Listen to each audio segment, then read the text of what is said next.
Well, good night. Good night. Mhm.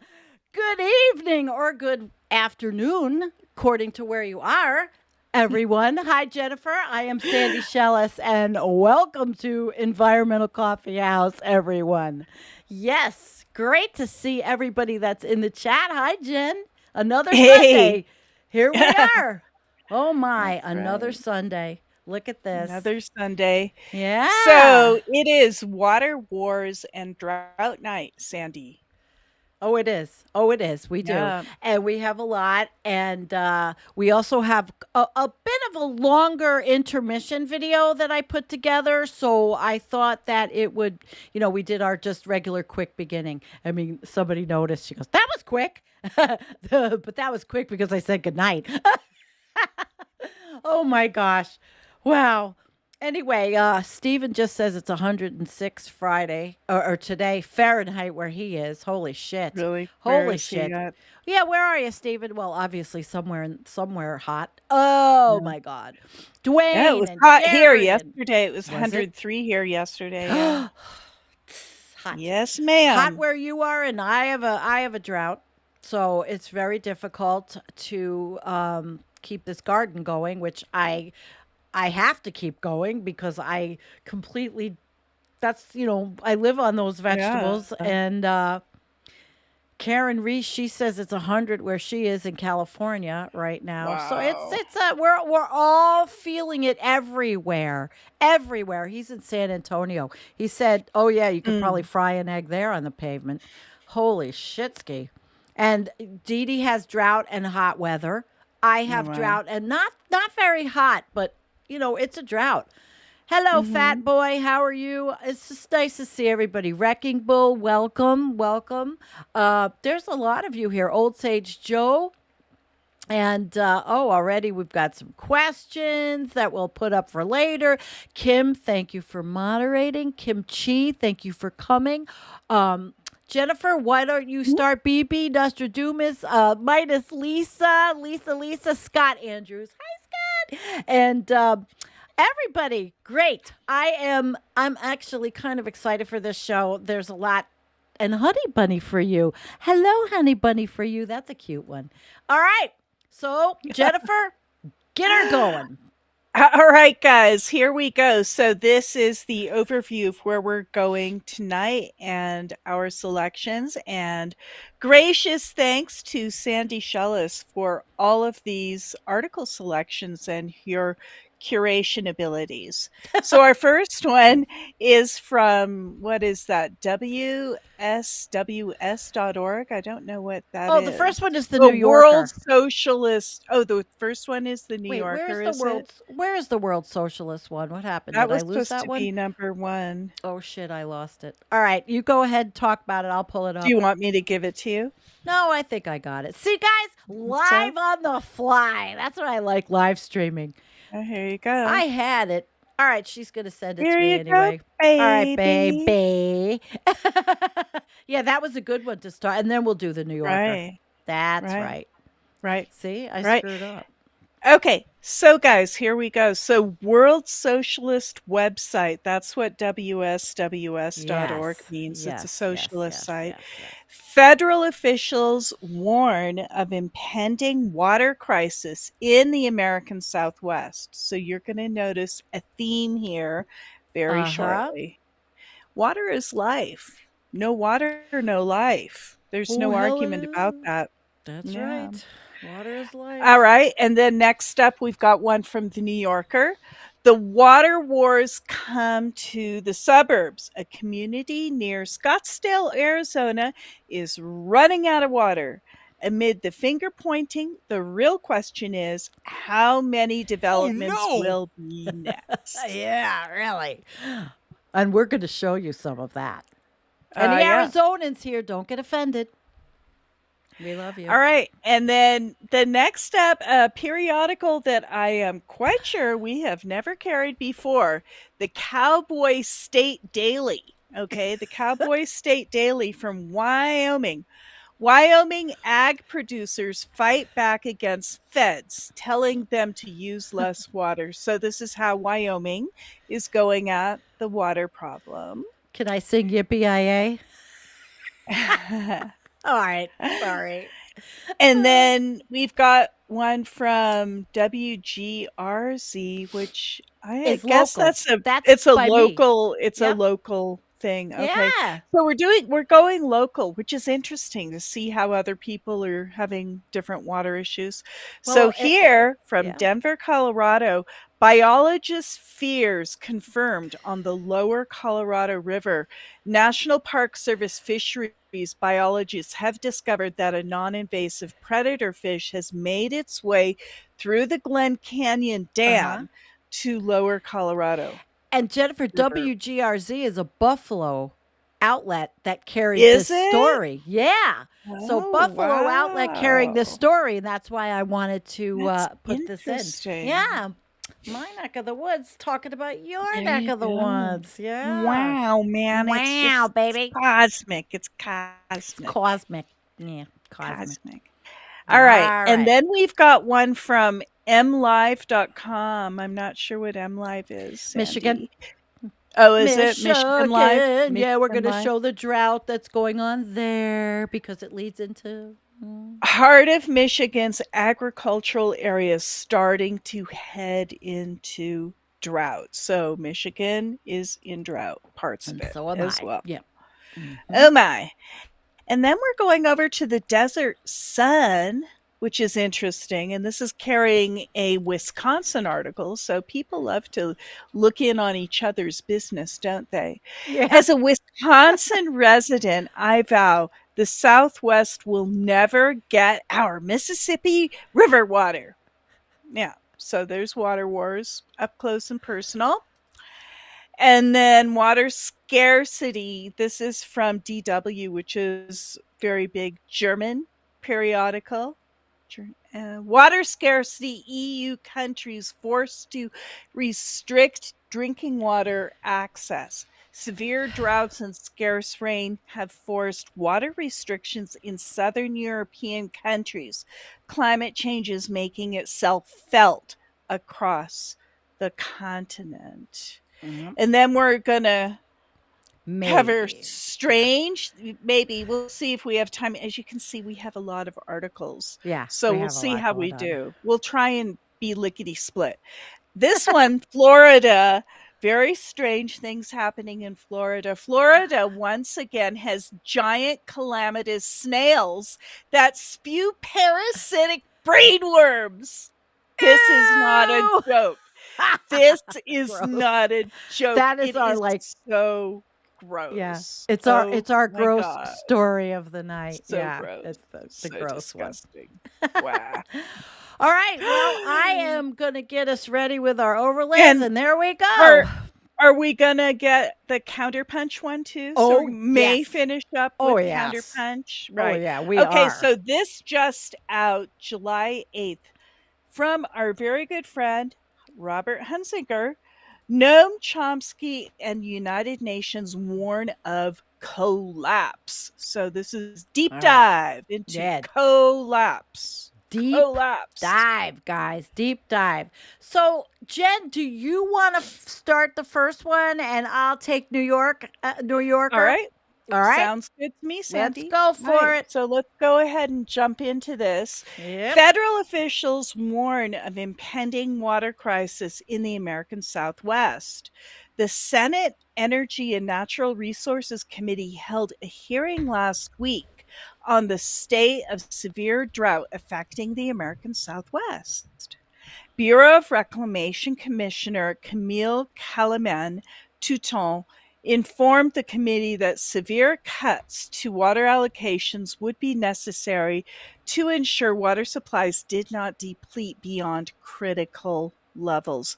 Look at this picture, Sandy. This is a boat that's on what used to be a lake, the Like me. shoreline of Lake Like Mead. me. Oh my Oh God. This is my the sight. shoreline of Lake Mead. Yeah. Holy cow. That's a WASF moment. Mhm. Definitely. Mhm. A warmer, drier West is what we are seeing today, she said. And the challenges we are seeing today are unlike anything that we have seen in our history. 7 states with rights to the Colorado River will have to reduce withdrawals by 2 to 4 million acre feet of water next year, according to Touton. 1 acre foot is equal to 1 acre of land flooded with 1 foot of water. This would be a significant reduction to the 15 million acre feet of water that is allocated from the river to California, Arizona, Nevada, New Mexico, Utah, Colorado, and Wyoming, basically the entire West in the Uh-huh. south part. Mm-hmm. The cuts are in response to a rapidly developing water crisis in the Southwest. Nearly 40 million people rely on water from the Colorado River, and thousands of farms depend on that water to cultivate some of the most productive agricultural land in the country. For over a century, the states along the Colorado grew rapidly as major irrigation projects brought seemingly endless supplies of water into arid landscapes.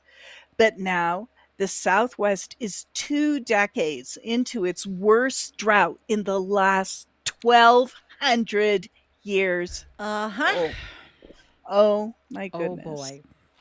Oh my goodness.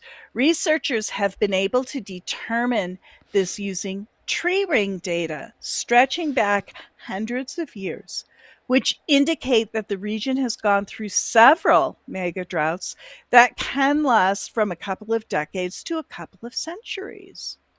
The current drought has seen the water levels in Lakes Mead and Powell, the two largest reservoirs in the United States, decline to their lowest levels since they were first filled, with Ooh, both lakes at just 28% of full capacity. it's pretty Lake Mead, in serious. particular, is currently in a death spiral, Oh my with the God. water level declining over 22 feet since just the beginning of March.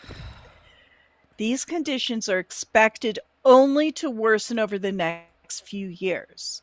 The Bureau of Reclamation, the federal agency tasked with managing these reservoirs, released updated projections for future water levels earlier this month.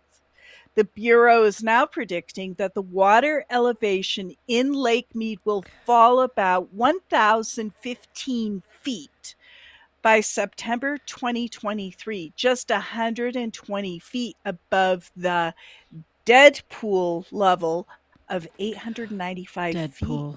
Oh Dead boy. pool. That sounds Should the lake fall mm-hmm. below 895 feet, water will no longer be able to pass through the dam, stopping flow downstream to 25 million people. Lake Powell is also expected to fall to a level where hydropower generation is no longer possible, cutting off a critical electricity supply for millions of people. To prevent this, the Bureau of Reclamation announced it would hold 480,000 acre feet of water in Lake Powell and release 500,000 acre feet to it from smaller reservoirs up the river. As the water in Lake Mead continues to decline, there are a series of elevation thresholds for imposition of cuts to water deliveries.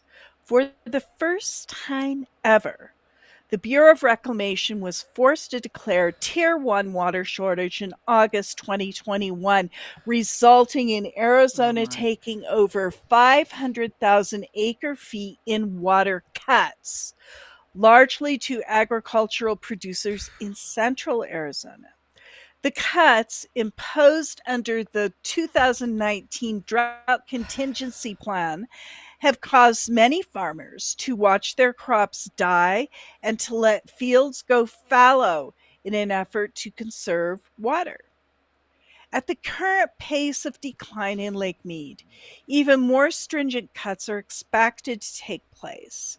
Below an elevation of 1,045 feet, Additional cuts are supposed to take effect, with cuts to Arizona increasing to 640,000 acre feet, Nevada increasing to 27,000 acre feet, and California taking the first cut of 200,000 acre feet. Mexico is also included in the agreement and is committed to taking 76,000 acre feet at this elevation. Lake Mead dropped below 1,045 feet on June 15th. Two levels of cuts passed the first shortage declaration. However, the Bureau of Reclamation has not imposed the Tier 2 1,050 or Tier 2B 1,045 level cuts. This is the result of the Bureau's capitulation to the demands of state government to avoid the inevitable. When the Bureau decided to hold 480,000 acre feet in Lake Powell, it also agreed, at the request of state planners, to pretend that the water was actually in Lake Mead. This meant that Ooh. holy cow, Thought you'd that's like a the gong. I know big that's your per favorite one. it Yeah, is, it it is, is. This is it insane. is. This is insane. So pretend. I want the twinkly sound, Sandy, that pretends twinkly sound. Oh, you like, yes, yes, yes. I'll Yeah, find it. Yeah, she yes. likes this.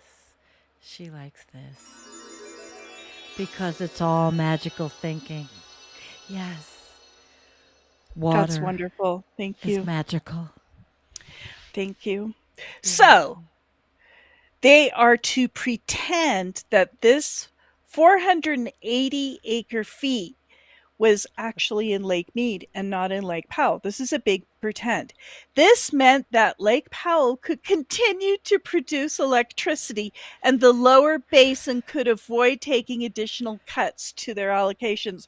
Talk about funny money, right? Yeah, right? Funny Wow, money. Yeah, there you funny go. money. More of that. Oh, Really. no. Oh, no. Yeah. But since that agreement was made, the real supply of water in Lake Mead has passed through two levels of shortages without any action. The Of most course the not. most the Bureau of Reclamation has done so far has been to call on state governments to develop a plan of action themselves, giving the Colorado State Basin State governments. 2 months to agree on a conservation plan, threatening to take federal action only if they should fail to do so, regardless of the quantity that they in that agreement. Despite That's what they're doing. I know, they're so ridiculous. God, they cannot deal. Despite numerous comments from experts and officials on the severity of the situation at the Senate hearing, no real significant plans or proposals were made. The hearing amounted to little more than a declaration that things are bad and that someone ought to do something about it. Oh, really? Holy Okay. cow. Holy Someone. cow. The effectiveness of handling the I'm in the issue right to the place. state is questionable. The states in the Colorado Basin have a history of engaging in bitter disputes over water rights, with Arizona in particular having a long history of conflict over water, especially with California. When the Colorado River Compact was signed in 1922, the Arizona state legislature refused to ratify the agreement until 1944. And in 1934, the Arizona governor, Benjamin Moore, sent the National Guard to halt the completion of the Parker Dam on the California Arizona border, delaying Benjamin the Moore. construction for 4 months. Is that the paint guy? MOE Moore. Mm. Mm. The severity of the situation requires an extensive and coordinated effort to reduce water consumption, improve efficacy, and increase conservation. Many states and cities have taken some action independently. Las Vegas has become the leader in this regard. Despite growing by 800,000 people since 2002, the city's Jesus. conservation efforts have reduced the total water use by 27%. But the cities and states cannot avoid catastrophe on their own. After 22 years of severe drought, the refusal of the ruling class to take any serious action to mitigate the crisis is beyond negligent. Over a century of policies designed to maximize profit are finally reaching a Oh, you point think? of reckoning. Profit. Reckoning. Hmm. Upwards of 80% of water consumption in the Southwest come from agriculture, much of which is directed to farms growing high water demand crops like alfalfa, cotton, almonds, and rice. For Almonds and large and rice, wealth guys. Almond milk, rice milk, all those things we like to take for granted. Hmm. Mhm. That's right. That's right. For large and wealthy farms, the benefits in changing methods are not worthwhile. For smaller farms, the cost of upgrading irrigation equipment or buying new machinery for different crops is simply too much. Many farmers in the Southwest have preferred to sell their land to solar energy developers instead of taking on large debts to fund that transition. Meanwhile, property developers and local government have promoted rapid suburban development in arid environments, often with little concern or planning for the future. Consequently, Arizona's largest industry is the real estate, rental, and finance sector. The capitalist mantra of unbounded profit is There you go. coming to terms with reality. There you go. That's an early flush, actually. That's actually the first. We might even have two Mm, flushes. we should. Goodbye, capitalist mantra of unbounded profit. That's the first flush of the day. Yep. Yep. Unless Yep. Yep. water resources and consequently all mechanisms of economic and political management are placed under rational control of the working class, the capitalist class will continue to drive the region into ruin and environmental catastrophe. Catastrophe. Oh, that was a good one, Catastrophe. actually. And I find that the socialist websites seem to write, they seem to have pretty realistic articles. Well, we're going to move They do. forward and we're going to go to the New Yorker, kind of mainstream. And this one is a really interesting. This is a community near Scottsdale, and they're running out of water. And amid the finger pointing, the real question is, how many developments will be next like these? Mm. Okay, so here we go. Here we go. The Southwest is entering a second decade of mega drought, but they haven't stopped building, obviously, right? And the best gossip you're likely to hear in Rio Verde, Foothills, Arizona, is about the water. Last month, when a few residents stopped by Karen Nabidi's sprawling, high ceilinged home, the talk quickly turned to wells. My neighbor, 2 lots to the east of me, just got done putting in a 960-foot dry hole. John Wow. Hornewer said. The two women exchanged a horrified look. How much did they put up cost wise? Lee Harris asked.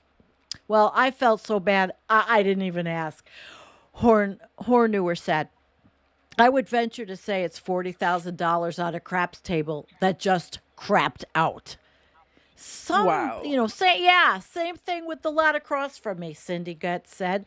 900 feet, no water. And now the guy starts building.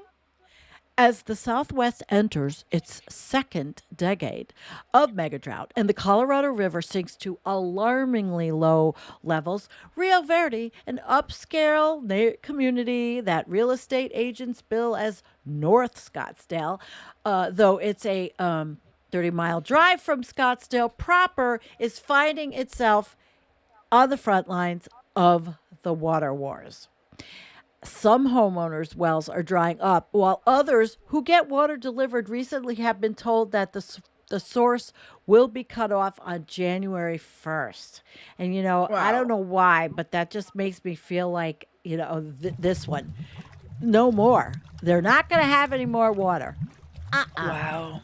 Yeah. So, uh, they're going to turn it to the Hunger Games, Harris said Oh grimly. my god. Like scrambling for your toilet water every month kind of thing. The fight over how best to address the issue is pitting neighbors against one another. Water politics are bad politics. Thomas Loquavam, the general counsel and vice president of EPCOR, the largest private utility in the Southwest, told me, you know that saying, whiskey is for drinking, water is for fighting? Well, that's very true in Arizona. The Southwest water issues are at a point of crisis. What has been a slow motion train wreck for 20 years is accelerating, and the moment of reckoning is near. It's near. John Mm. Ensminger, the general manager of the Southern Nevada Water Authority, told Congress earlier this year Arizona is one of 7 states that you had discussed, in the first article, along with parts of Mexico that draw water from the Colorado River, which accounts for about a third of the state's supply. In the 1970s, Arizona built an extensive aqueduct system to channel river water to the central and southern regions of the state, in part to allay fears that it was overtaxing its finite supply of groundwater. But the agreement divvying up Colorado's water was made at a time when flows were higher than they are now. You think? Mhm. In recent years, and people knew this, that it was going to happen, Jennifer, but in I recent know. years, yeah, states that rely on the supply have had to contend with shortages, and experts predict that the situation it's only going to get worse. The Foothills is a Mhm. 20 square mile community of some 2,000 houses and horse farms in Rio Verde. It's unincorporated, so homeowners don't have to pay city taxes or receive city services, including water. Many homeowners see this as a plus. When I asked people at Nabidi's house why they opted to live where they do, several replied enthusiastically and in unison, "No HOA." Nabidi's house is off an unpaved road surrounded by acres of brushland, and the property is regularly visited by roadrunners and hawks, and on occasion a great horned owl. Sometimes I'll have a whole row of baby quail, she said. They look like little cotton balls. Recently, the downsides have become more visible. It's keeping me up at night, Epcor's Loquavam. I don't know if I pronounced that. Locuvam said. Multiple nights, actually. I wonder if these people really understand what they were doing when they bought these homes.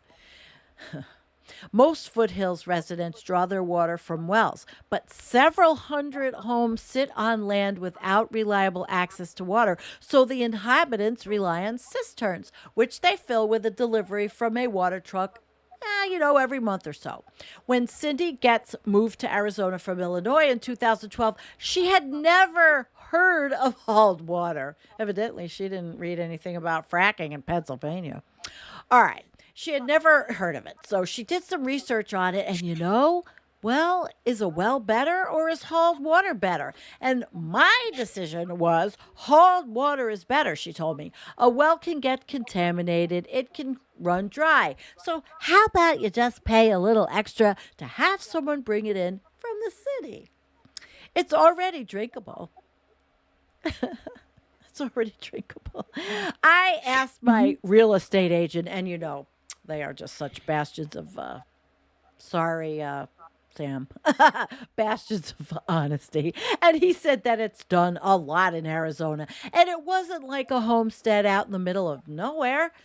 There were streets and power and phone lines and all of that.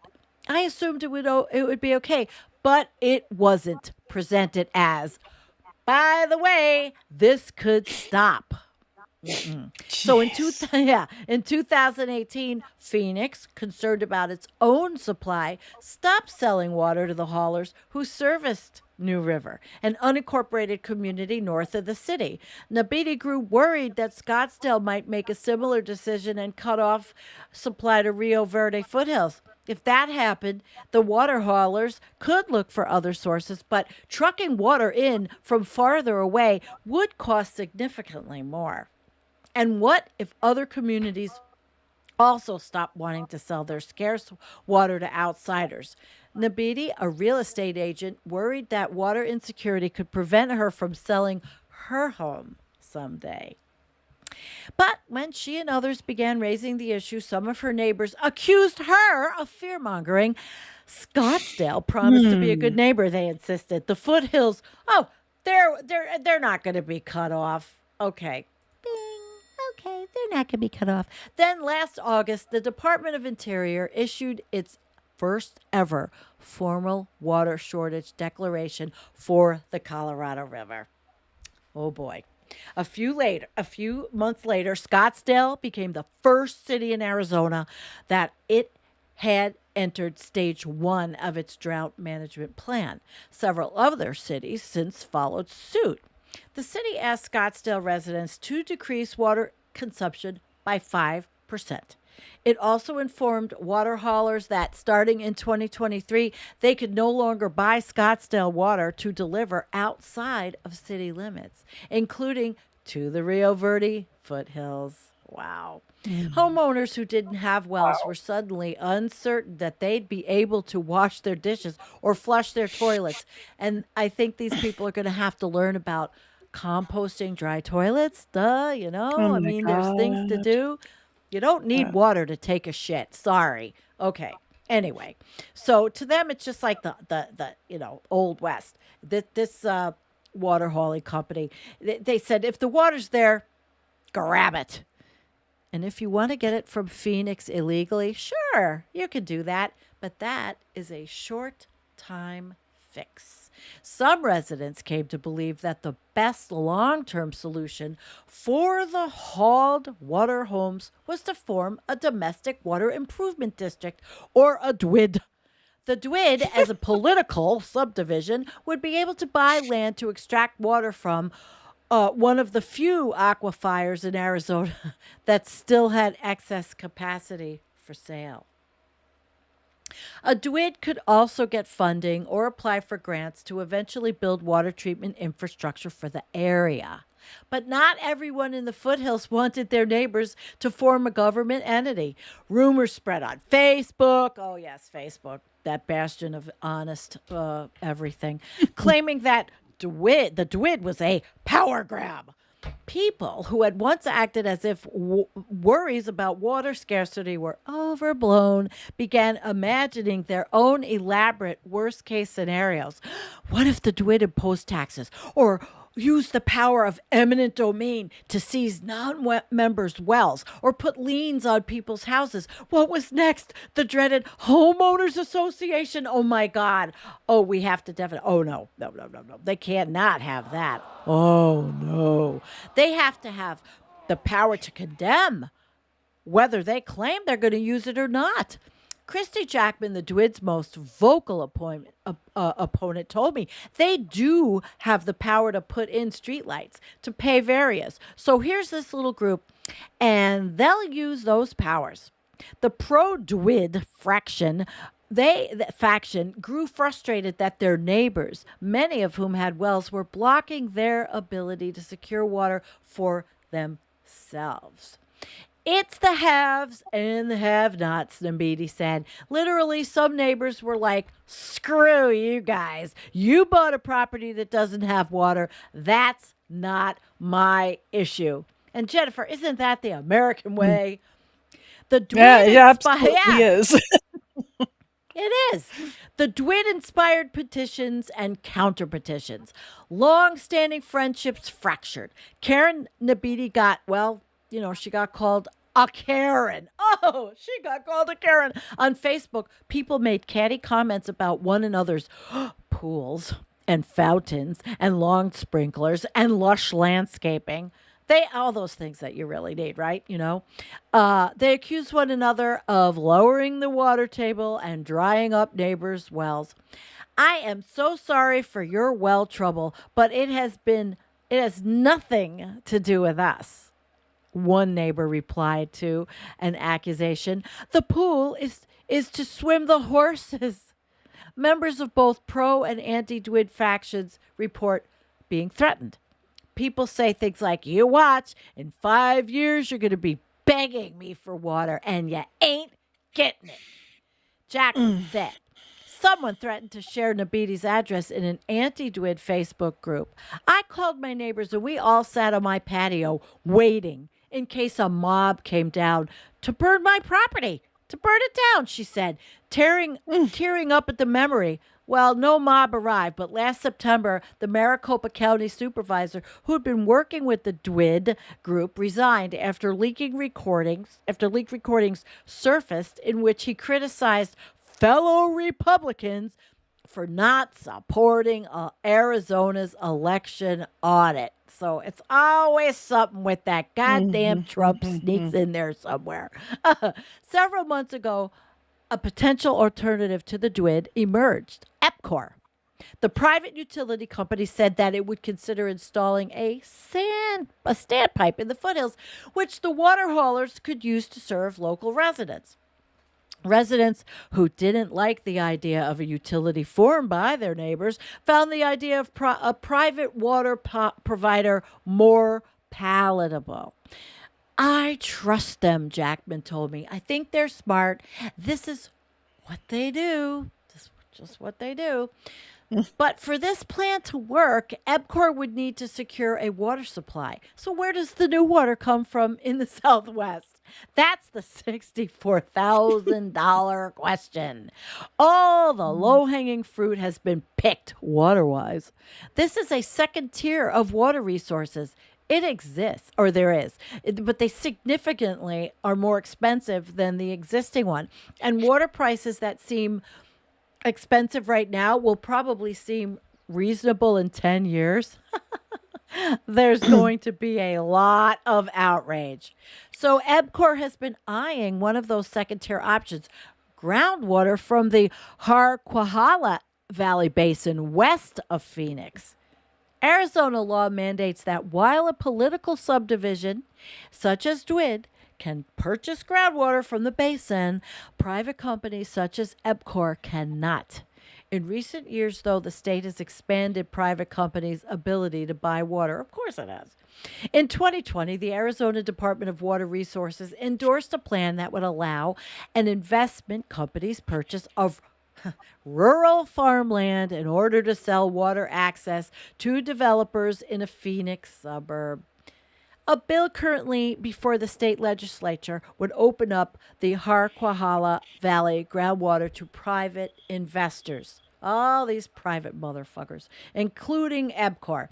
After all the discussions I'd had with the Foothills residents about water scarcity, it was disconcerting to drive down the community's mostly unpaved roads and see dozens of new houses under construction. Despite the ruptures within the community, the one thing everyone seemed to agree on was that there was way too much development in the foothills. Last year, Maricopa County added more residents than any other in the country. Well, yeah, it's because they're issuing building permits with no water. We are building way beyond our means. Later, can you say clueless fucking morons? Later that afternoon, I went on a drive with Scott Riddle, who moved to Foothills in 1999. Back then, the area was sparsely populated, and Riddle liked it that way. He had dug a well and paid to make his road, make a road to his property. So from his back porch, he had an uninterrupted view of the crags of the Superstition Mm. Mountains 50 miles away. In the 90s and early 2000s, as Arizona's population surged, real estate investors began building spec homes in the foothills. Development ramped up, and in the years before the 2008 financial crisis.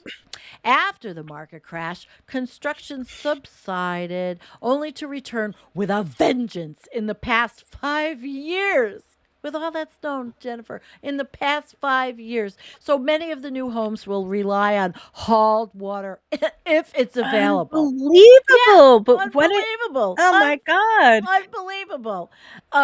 But people want to live there, and so so that's if it's available. And Arizona has long been aware of its finite water supply. Mhm. A 1980 law requires developers to secure 100 years worth of water for their projects. But the foothills is plagued by what are known as wildcat builders.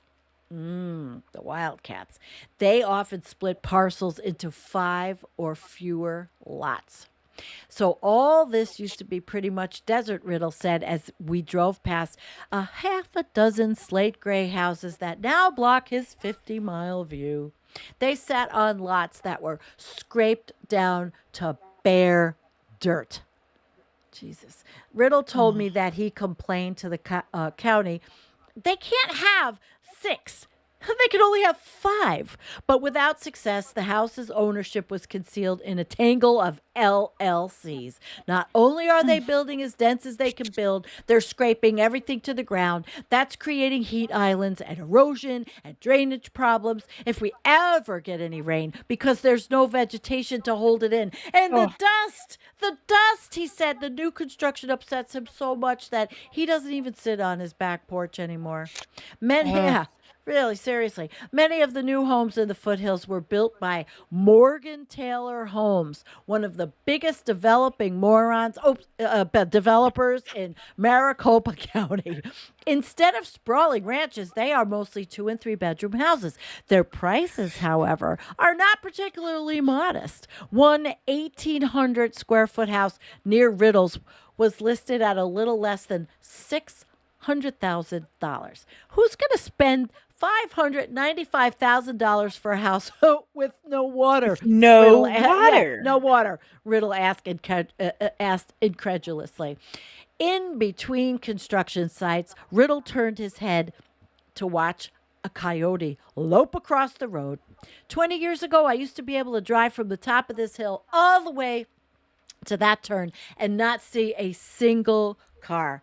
Now it's just a constant stream of vehicles, he said. They say, oh, it's market driven. And I say, market driven is fine, but you just can't drive the place into the ground.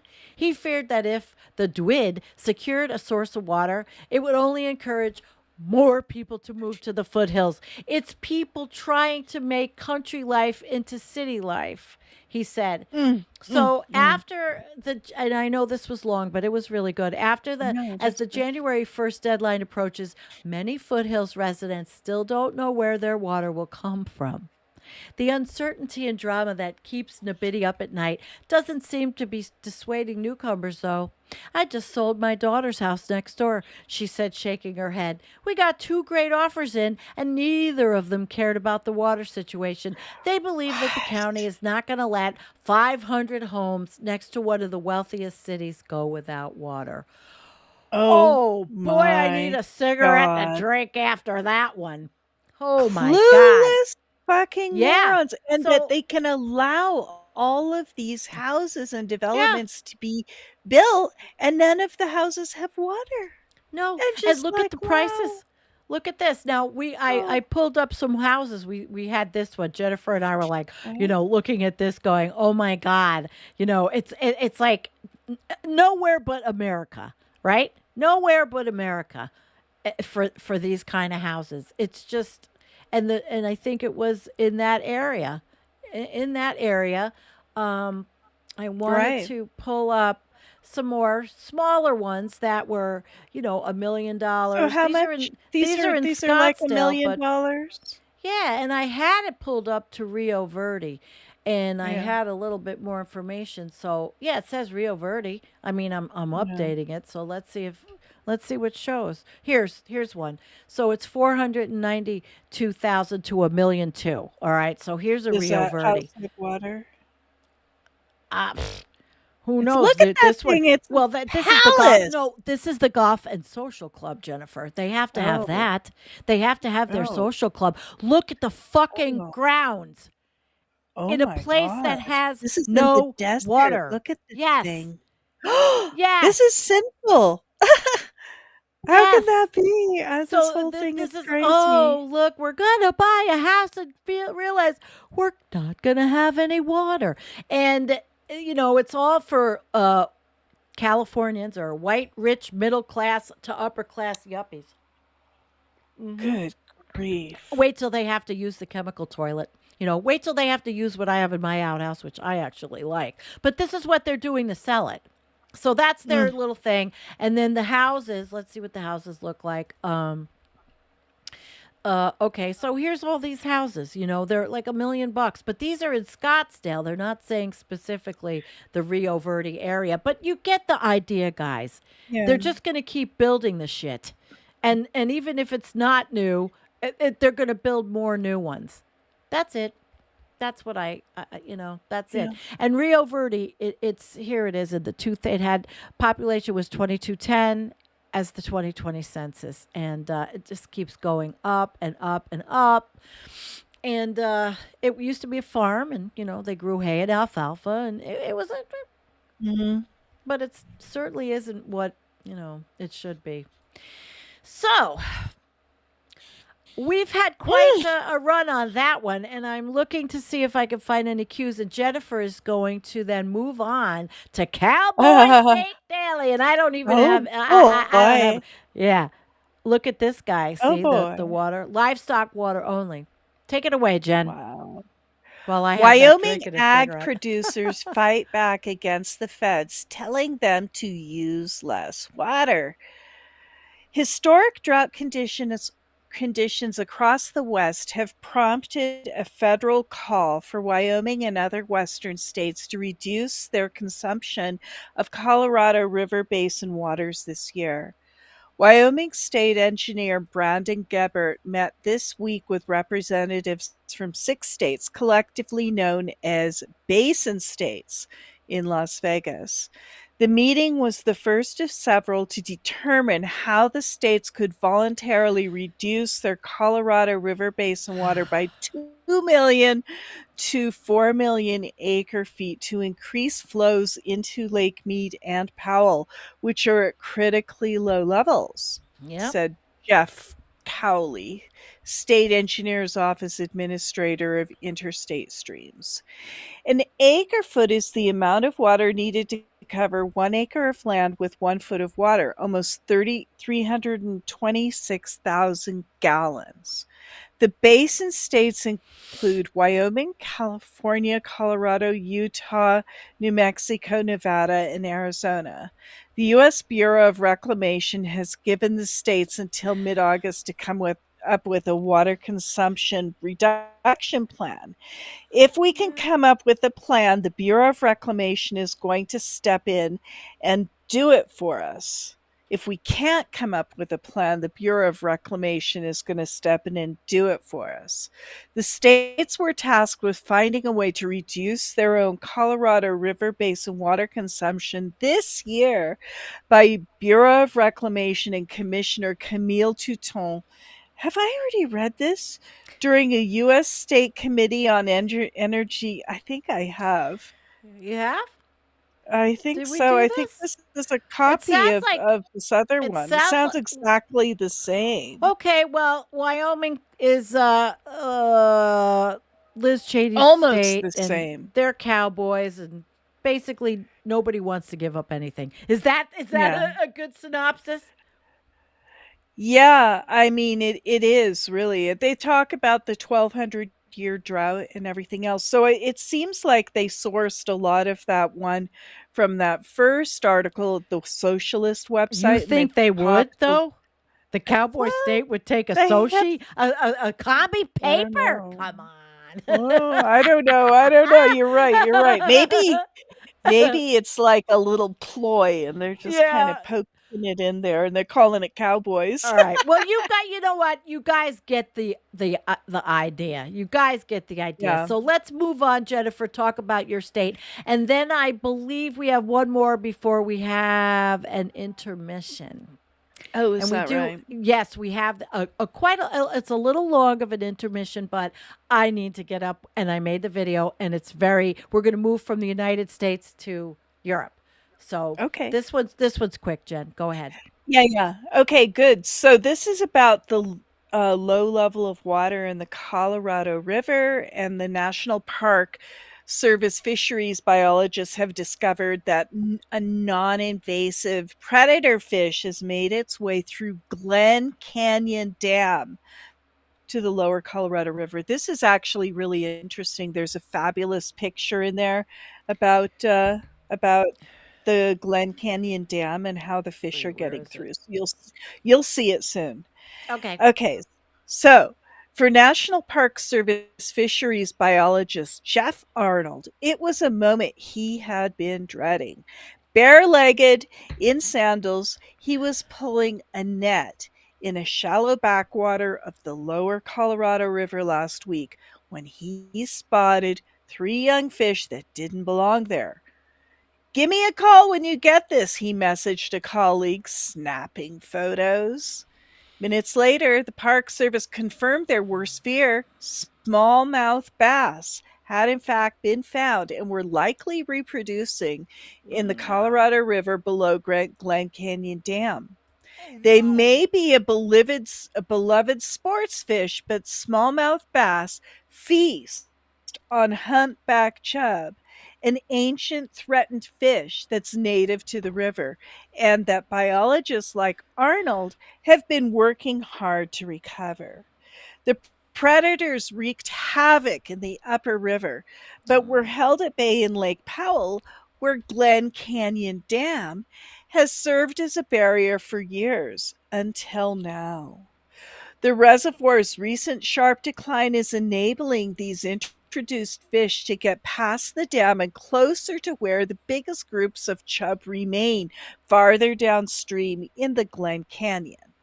There, Brian Healy has worked with humpback chub for more than a decade and founded the Native Fish Ecology Conservation Program.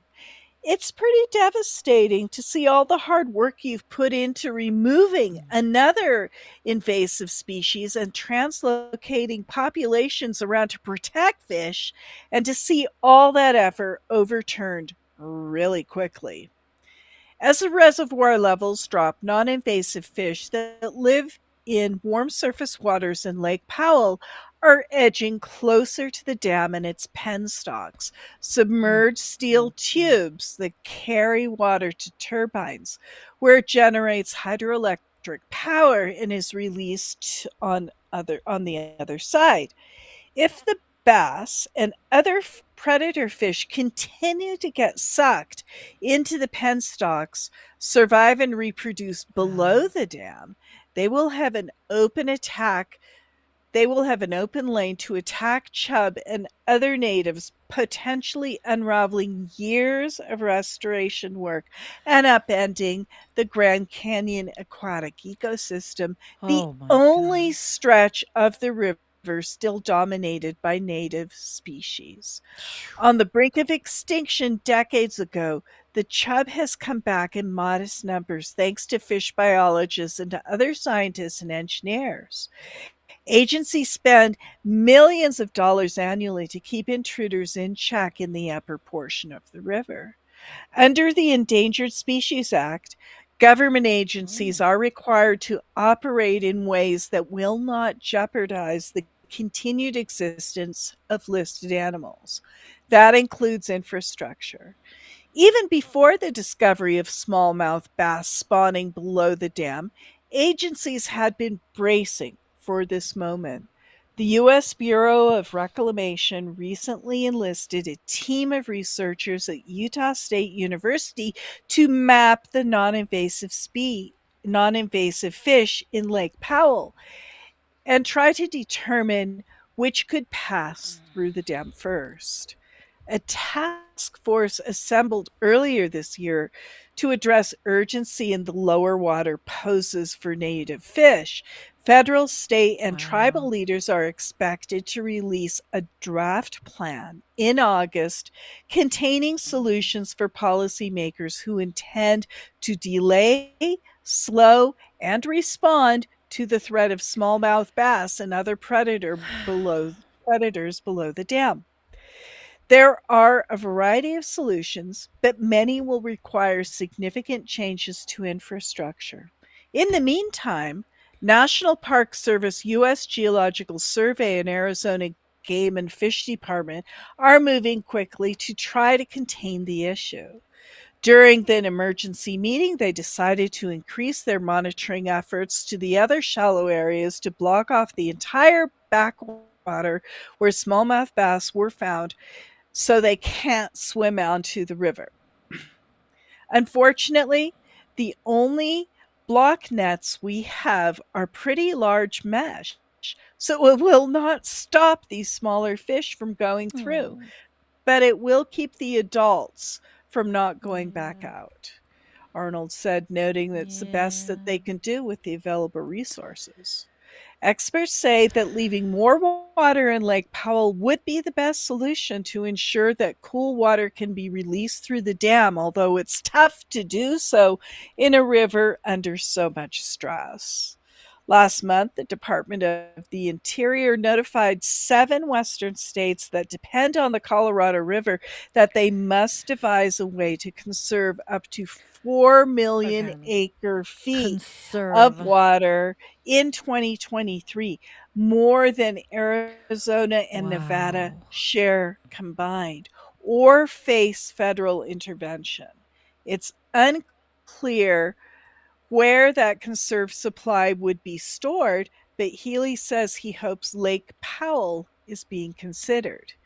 If Hmm. we want to protect the value for which Grand Canyon National Park was established, we really need to think about how water is stored.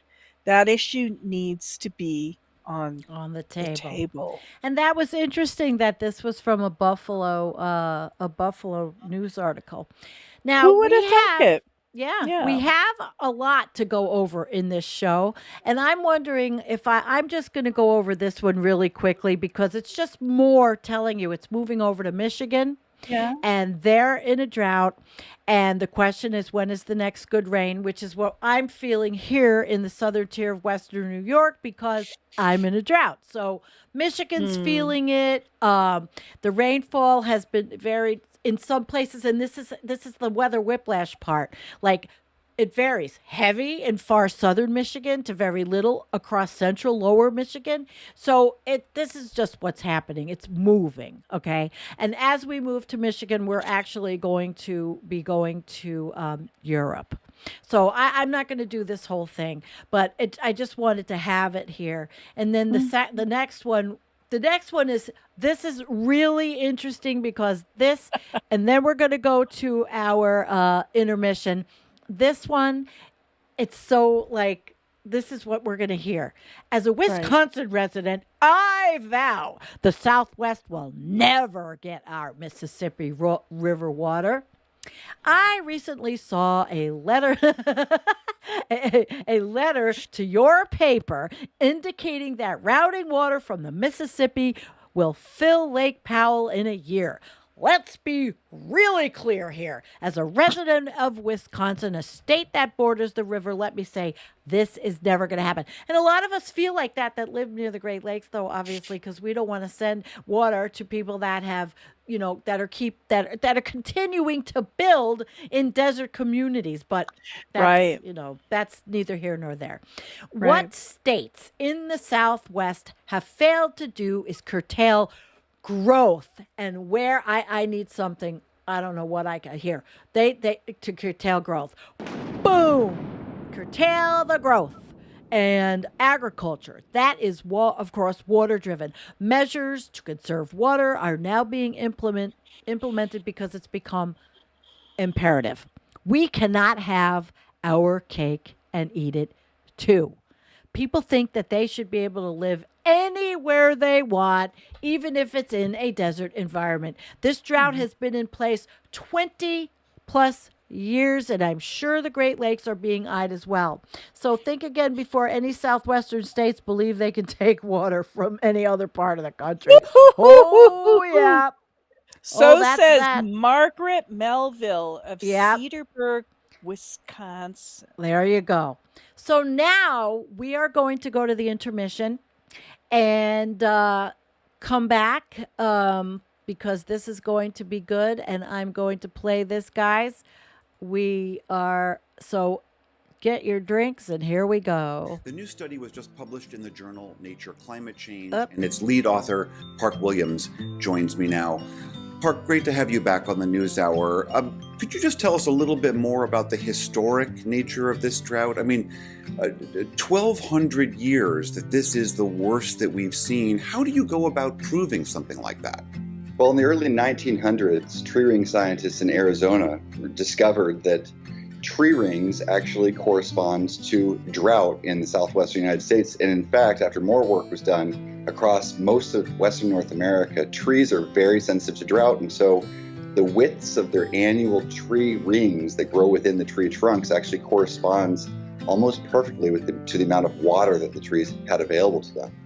From that research, the scientists realized that back in the medieval period, between about 800 and 1600 AD, there were repeated major drought events that they termed mega droughts. We used the tree ring records along with climate observations to try and tell how bad has the drought of the 2000s been relative to these mega droughts of the medieval period.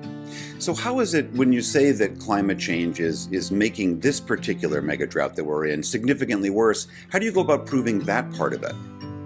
Well, we do an analysis called a counterfactual analysis, where we basically study the world without climate change.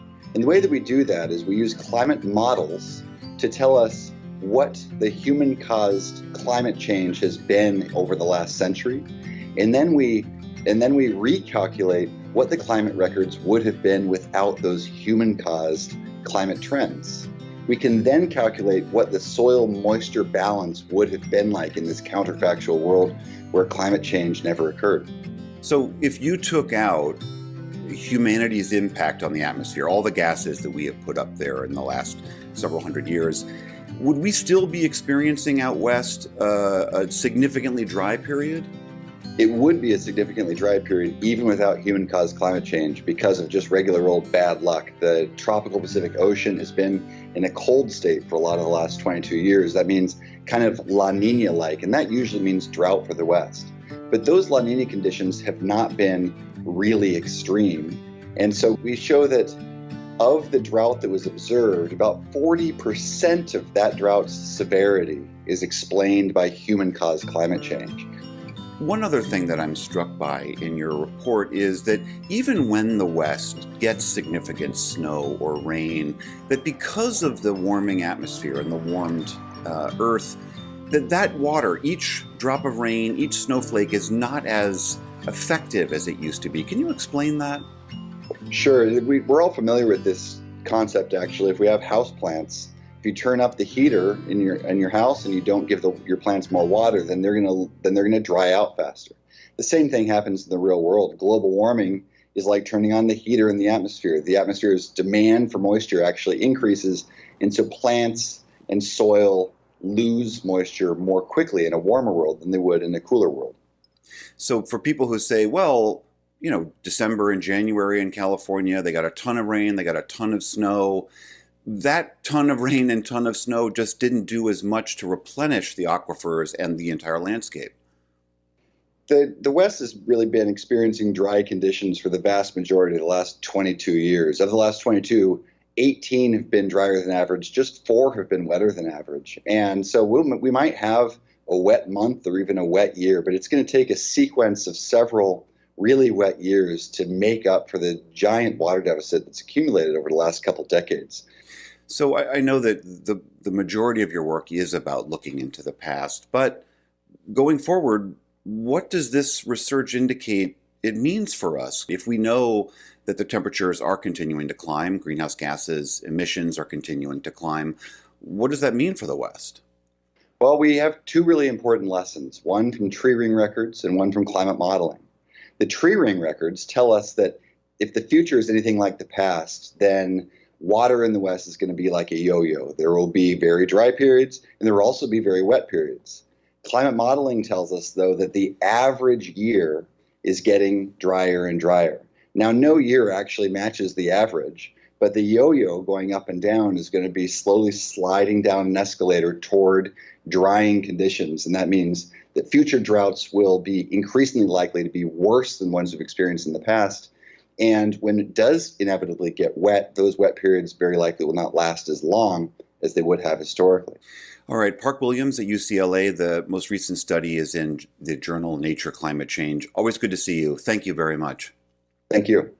Europe is sweltering under one of its earliest and hottest heat waves on record. Scientists say climate change is driving unseasonably high temperatures. Tonight, we take a look at how some countries are trying to adapt, coming to terms with global warming that is here to stay. Blazing fires and scorching droughts. In the face of rising temperatures, European nations are looking for ways to adapt to this new normal. In Spain, a combination of extreme heat and dry conditions sparked the outbreak of forest fires across the country.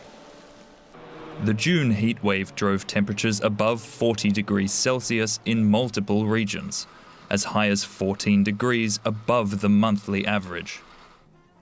Nestled in the arid heart of the country, the capital Madrid sweltered in the unseasonably brutal heat. Trees like this one here are being brought in as a savior because Madrid is building a green belt around the city. This means basically that trees are being planted in the gaps that are between already existing parks and forests, and this should help to bring down the temperatures a bit, up to 4 degrees actually, and they're planting 500,000 trees. This should have an effect as an air conditioner, basically, just a very gigantic one. But these searing summers are not limited to the sunny south of Europe. With high temperatures expected to arrive earlier and last longer, countries in the north are also being forced to adapt. In Brandenburg, Germany, a lack of rain is posing a serious challenge for farmers. Years of drought have baked the already dry soil, making it even harder to store the water necessary for growing crops. This farm in Brandenburg is counting on regenerative agriculture to help it withstand drought and soil erosion. Regenerative agriculture is all about keeping the soil healthy, and it does so with many different techniques.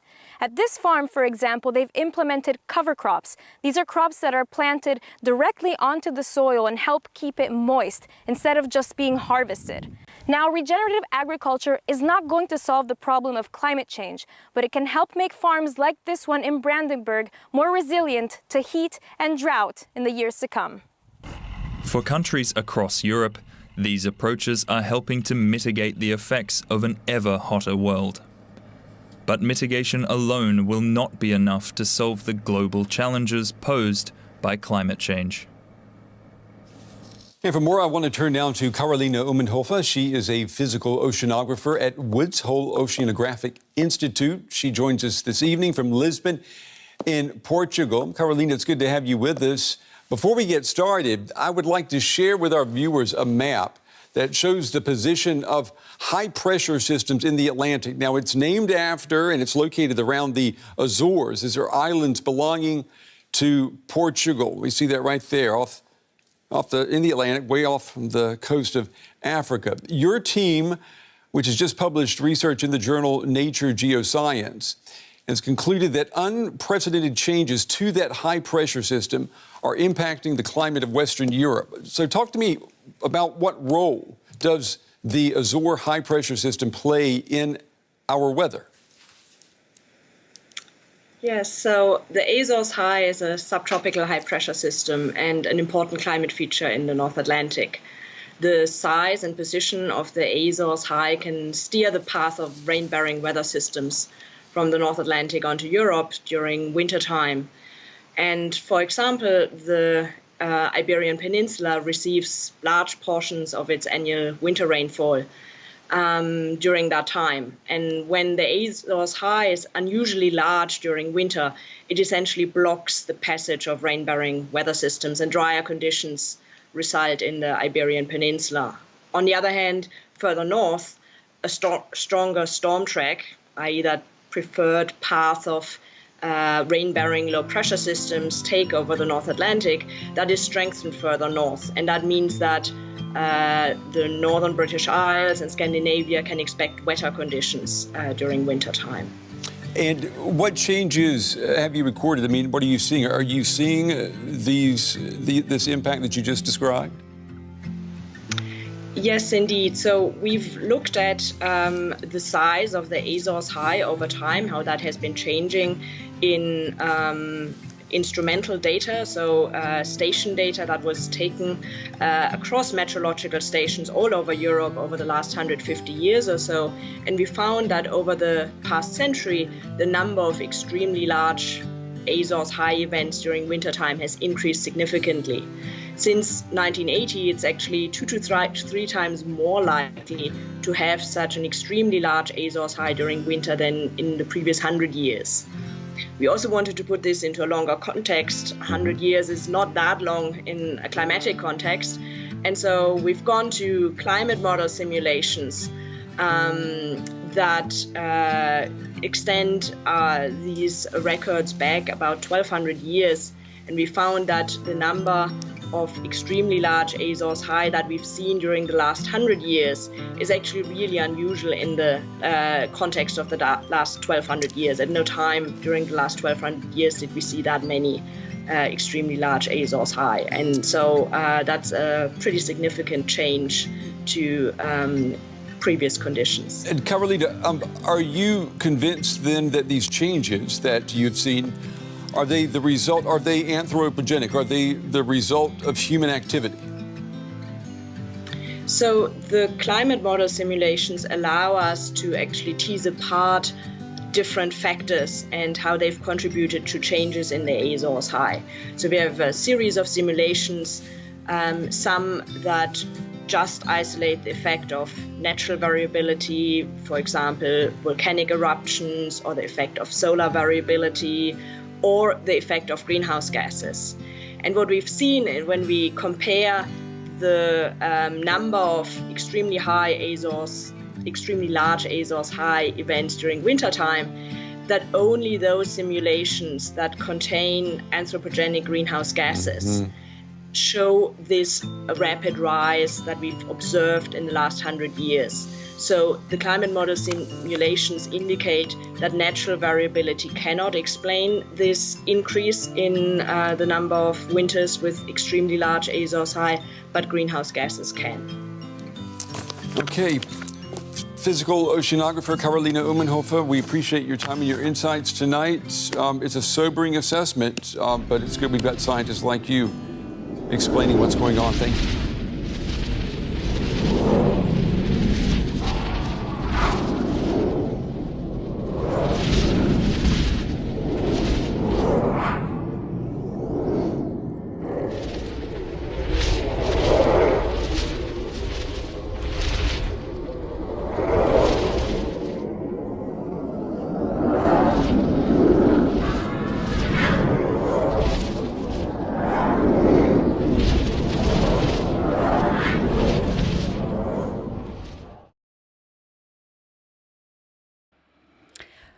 Well, there you go.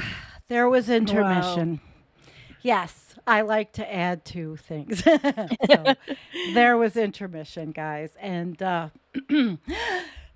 deep breath. So, Jennifer, are we actually going to talk about Florida and their slimy snails, or do you want to go right into the end?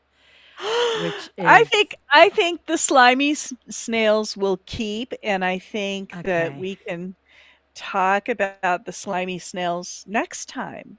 Okay. Then I think you should take, as always, Jennifer brings up the rear at the end of the show with a punch article, and this one is in Counterpunch. Right. And this one, guys, just came out on July 8th. So 2 days ago, hot off the press from our good friend Robert Hunziker. Noam Chomsky and United Nations warn of collapse. It's entirely possible that doomsayers of the world, although widely ridiculed, could be on target about the prospects for global societal collapse. But, of course, when? According to recent Noam Chomsky interview, it's an ongoing grind that will end with a thud. The onset of societal collapse is not hidden. Rather, similar to animals in the wild, people sense when something's out of the ordinary, amiss, trouble brewing, on the alert. There's tension in the air, tempers flare, strangers lash out, and society turns against establishment protocols. It's the antithesis of the adventures of Ozzie and Harriet and Father Knows Best. Instead, it's Mad Max Redux. It is today's world, and people sense trouble. Something's not right. As for confirmation of those haunting feelings that something's not right, a recent UN report discusses prominent risks of global collapse. This was a UN assessment report on disaster risk reduction, and that was published in May of 2022. Accordingly, escalating synergies of 1, disasters, 2, economic vulnerability, and 3, ecosystem failures increasingly accumulate into a juggernaut of collapse. And finally, similar to an orderly line of tripped dominoes, it cascades without enough notice. On the heels of recent UN warning, Noam Chomsky also echoes the central premise of doomsayers. Quote, "The challenge ahead is beyond anything humans have ever faced. The fate of life on the planet is now at hand." Chomsky is an iconic fixture of the left, known for strength of character, brilliance, and omniscience. His opening statement at the conference, "We are at a unique moment in human history. Decisions that must be made right now will determine the course of future history, if there is to be any human history, which is very much in doubt. There is a narrow window in which we must implement measures to avert cataclysmic destruction of the environment." Chomsky questions the survivability of humanity with one key sentence as follows: "If there is to be any human history, which is very much in doubt." This statement didn't come from George Carlin in one of his cynical monologues on American ethics and morals. It's Noam Chomsky, the Father Knows Best figure of academia. Chomsky speaks the same sentiments as the doomsayers of the world, and in concert with an unlikely but factual United Nations doomsayer analysis, which is much deeper and scarier than publicly realized. More on that to follow. Are they onto something? Chomsky says the facts are clear. There are 2 major issues in front of us. The immediate crisis is severe. The crisis is coming to a head in Washington, D.C., capital of the most powerful nation state in world history. The state of the world hangs in balance of what happens in Washington. It's not a secret. Indeed, New York Times energy environment correspondent Coral Davenport describes a long, carefully executed campaign to destroy organized life on Earth in a recent NYT article entitled Republican Drive to Tilt Courts Against Climate Action Reaches a Crucial Moment. That was published this last June in 2022. Chomsky admits the Times article may seem outrageous, but he feels it is completely accurate. As explained therein, the campaign has been carried out meticulously for years by the energy system. It's enormous in institutional breadth, including fossil fuel companies, banks, and other financial institutions, and a large part of the legal community. It also has an international base of support called NATO. It's not widely known, but in the post-Cold War era, NATO formally undertook an expanded mission based on the following dictum by Secretary General: to guard pipelines that transport oil and gas that is directed for the West, and more generally, to protect sea routes used by tankers and other crucial infrastructure of the energy system. The energy system campaign has a strong political base in the Republican Party, especially since 2009.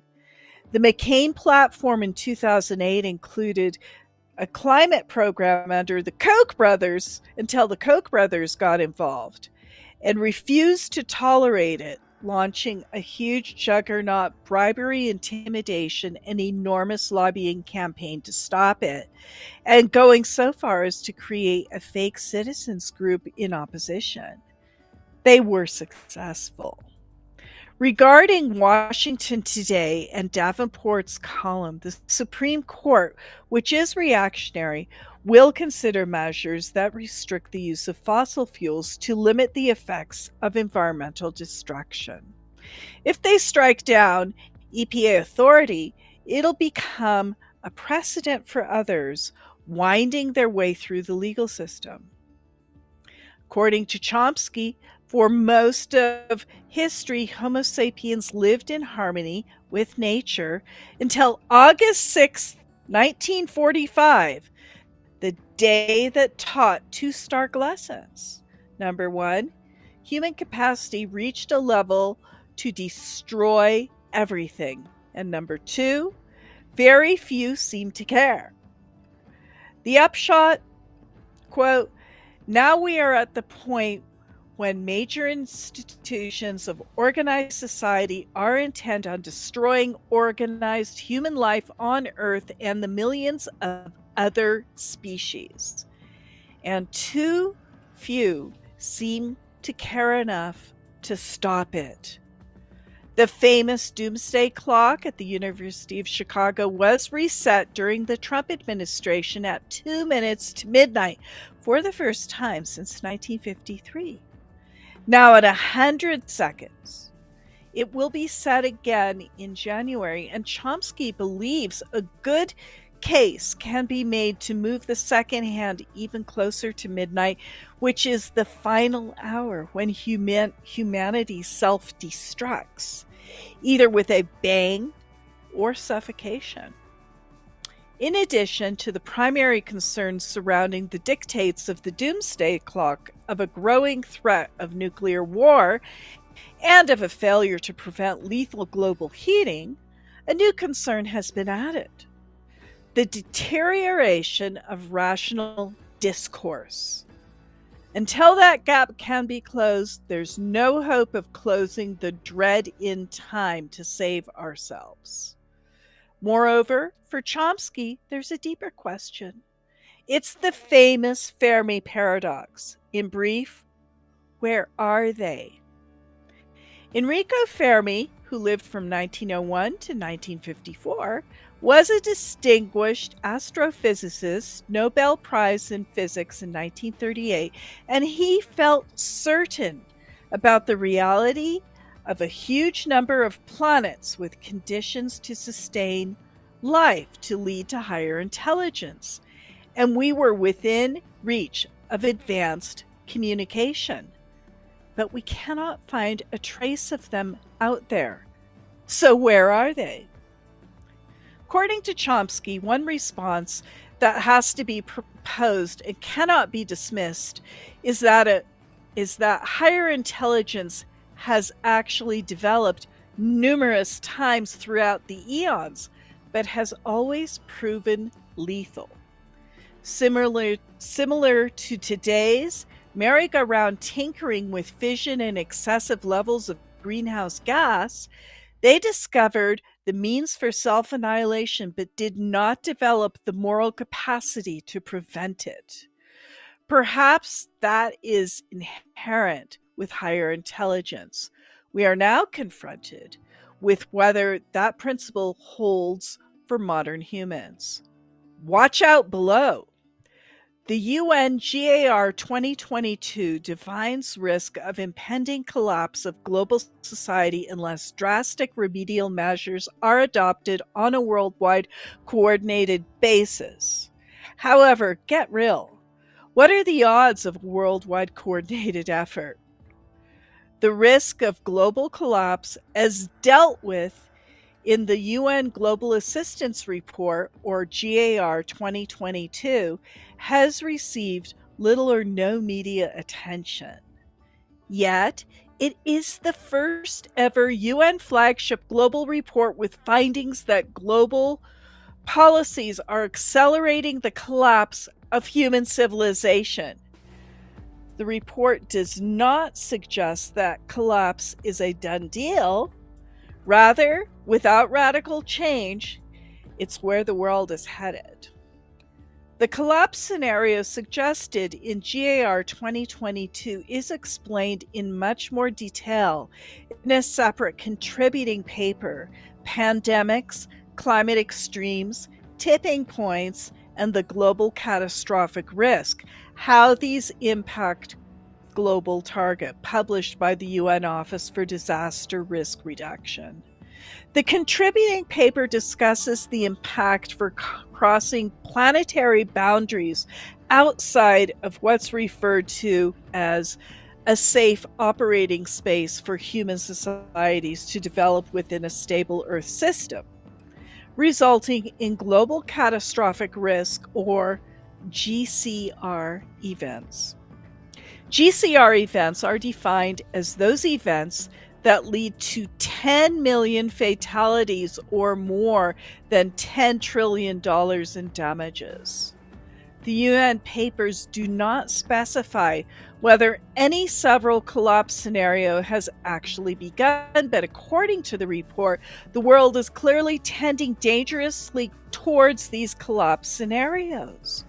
No precise timetables are given. Are the UN reports watered down? The following article addresses the issues of tampering with UN reports. Nafiz Ahmed, Special Investigations Reporter on the Byline Times, UN warns of total societal collapse due to breaching of planetary boundaries. Defend Democracy Press in May of 2022. Nafiz Ahmed, a British investigative journalist and former visiting research fellow at the Faculty of Science and Technology at Anglia-Ruskin University, Global Sustainability Institute, authored the referenced article in Democracy Press. The following commentary comes directly from his article. But there are reasons to suspect that a collapse process has already started, even if it is still possible to rein it in. Senior advisor to the UN Office of Disaster Risk Reduction and contributor to the Global Assessment Report, who spoke to Byline Times on condition of anonymity, claims that GAR 2022 was watered down before public release. The source said that the world has passed a point of no return, and I don't feel it is being properly represented in UN or media as of now. Holy the GAR 2022 is an eviscerated skeleton of what was included in earlier drafts. The UNGAR 2022 is a landmark document. It is the first time that the United Nations has clearly understood the impending risk of total societal collapse if the human system continues to cross planetary boundaries critical to maintaining a safe operating space for Earth system. Yet, despite this urgent warning, not only has it fallen on deaf ears, the UN itself appears to have diluted its own findings. Like the fictional film Don't Look Up, we are more concerned with celebrity gossip and political scandals, Ain't that the truth?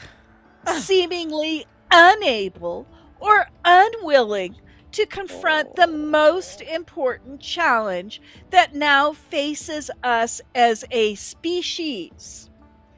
Either way, these UN documents show that recognizing the risk of collapse is not about doom-mongering, but about understanding risks. Yes. So we can make better choices and avoid worst-case outcomes. Possibly. As the report acknowledges, there is much more that can be done. But the time for action is not after 2030, it's now. Postscript. Woo! Postscript. Effective Monday, July 4th, the Italian government put restrictions on water on cities and towns in the north. The Po River, a source for agriculture, is at a 70-year low. Global warming is hammering the country as drought has started to affect south central Italy as well. Yeah. Meanwhile, in South America, the city of Santiago is rationing water to a population of 6.8 million. As human-caused global warming knows no boundaries. China has reduced water usage from January to October 2022 for Guangzhou and Shenzhen because East River is down 50%. The U.S. Bureau of Reclamation is rationing some of the 7 southwestern states as Lake Mead approaches the dead pool and getting frighteningly close. Only the Bureau demanded cuts by all 7 states within 60 days as what's considered an emergency situation. Wow. Holy shit. The That world was climate spectacular. system is no longer normal. What does it take for governments of the world to unify a global plan to combat their own destruction? For decades, leaders of the world have failed to take global warming seriously. What now? Then again, as suggested by Professor Chomsky, we'll find out if the Fermi paradox holds true for modern humans as it has in theory for advanced, higher intelligent civilizations over eons. But that's lights out. So what's to find out? That's that, Sandy. Holy cow! Wow. Yes, that was some article. Holy shit. You did a great job reading it. Holy shit. Holy shit. You know, Holy I'll tell shit. you what, Jen, we really went from A to Z, but we went back in a circle because it ended with water, which is what we it's began all about with. water. Water Holy is life. shit, Water is man. the only reason that life ever evolved on Earth. And we are the water planet. And ironically, being the water planet, we are dying of thirst. Jesus. The irony is beyond comprehension. Yeah, like this little guy. Oh, what a night. Oh my God. We did have a few questions, but you know what, guys? It's been an hour I and think that's 36 enough. minutes, and we love you. Okay, wait. We love you, That's and enough. all of you have That's just enough. wonderful things. Yeah, we're tired. We're That's tired, enough. but That's enough. Sunday night. It's not been that a we're success. tired. I don't want this I'm show to tired. drag on for another 2 hours. No, well, it can't. I'm tired. I want it to be succinct. Woo! Tight. Thank you, everyone. Thank you, everyone. Mm-hmm. We will see you next Sunday. And we do have Wednesday and Friday, and I'll let everybody know what's going on. Good night, Jennifer. I love you. Thank you. I love you too. Holy shit. And thank you, everybody. Everybody- It's been good to see everybody tonight. Just reflect on what you learned. Mwah. All right.